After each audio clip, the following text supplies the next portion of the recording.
আলাইকুম রহমতুল্লাহি বরকাতু। আলহামদুলিল্লাহি রাব্বিল আলামিন ওয়াসসালাতু ওয়াসসালামু আলা আশরাফিল আমবিয়া ওয়াল মুরসালিন। সম্মানিত দর্শক, আশা করছি আল্লাহর রহমতে সকলেই ভালো আছেন। আলহামদুলিল্লাহ, আমিও অনেক ভালো আছি। আজকে আপনাদেরকে আমি দেখাতে চাচ্ছি শবে কদরের নামাজ কিভাবে পড়তে হয়, এটা পড়ার নিয়ম কি, এভাবে কিভাবে নামাজটি সুন্দর মতো পড়তে হয়, এই নিয়মটা আজকে আপনাদেরকে দেখাবো।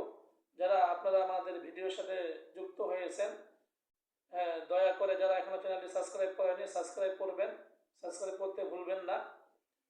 তো শবে কদরের নামাজ গুরুত্বপূর্ণ একটি নামাজ। আমরা সকলেই শবে কদরের নামাজ আদায় করার জন্য চেষ্টা করব। মা তৌফিক ইল্লা বিল্লাহ। তো শবে কদরের নামাজ কিভাবে পড়তে হয়, এই নিয়মটা আজকে আপনাদেরকে আমি প্র্যাকটিক্যাল দেখিয়ে দিব। আপনি মসজিদের মধ্যে ইবাদত বন্দেগী করতে পারেন, নামাজ পড়তে পারেন, অথবা ঘরের মধ্যেও জায় নামাজ বিছিয়ে আপনি নামাজ আদায় করতে পারেন।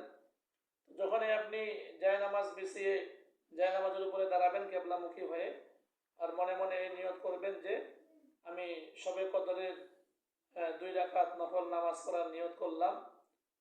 শবে কদরের নামাজ 2 রাকাত করে পড়তে হয়, অন্যান্য নফল নামাজের মতোই। তো আপনি প্রথমেই জায় নামাজে দাঁড়াবেন, দাঁড়ার পরে নিয়ত করবেন মনে মনে।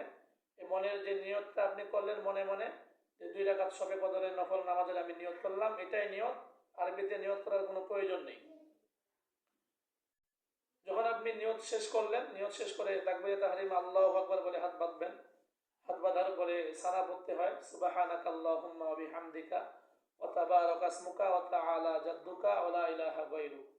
সানা শেষ করার পরে আউযু বিল্লাহি মিনাশ শাইতানির রাজিম বিসমিল্লাহির রহমানির রহিম পূর্ণ পড়ার পরে আপনি সূরাতুল ফাতিহা পরিপূর্ণ শেষ করবেন। শেষ করার পরে আপনার কাছে যে সূরাটি সহজ মনে হয় সেই সূরাটি আপনি পাঠ করবেন।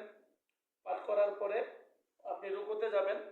রুকু করলেন, রুকু থেকে উঠে সামি আল্লাহু লিমান হামিদা রাব্বানা লাকাল হামদ আপনি বললেন।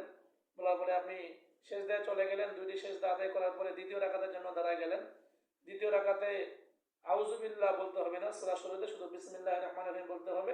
বলে আপনি সূরা ফাতিহা পড়লেন। পড়ার পরে আবার আপনার কাছে যে সূরাটি সহজ মনে হয় সেই সূরাটি আপনি পাঠ করবেন। তবে শবে কদরের নির্দিষ্ট কোনো সূরা নেই। অনেকে বলে থাকেন যে শবে কদরের যে লাইলাতুল কদরের রাত্রে যে সূরাতুল কদরটা আছে এটা নাকি বেশি বেশি পড়তে হয়।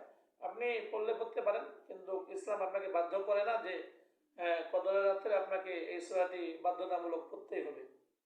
তো এইভাবে আপনি নামাজ আদায় করবেন 2 রাকাত করে। শবে কদরের নির্দিষ্ট কোনো রাকাত নেই।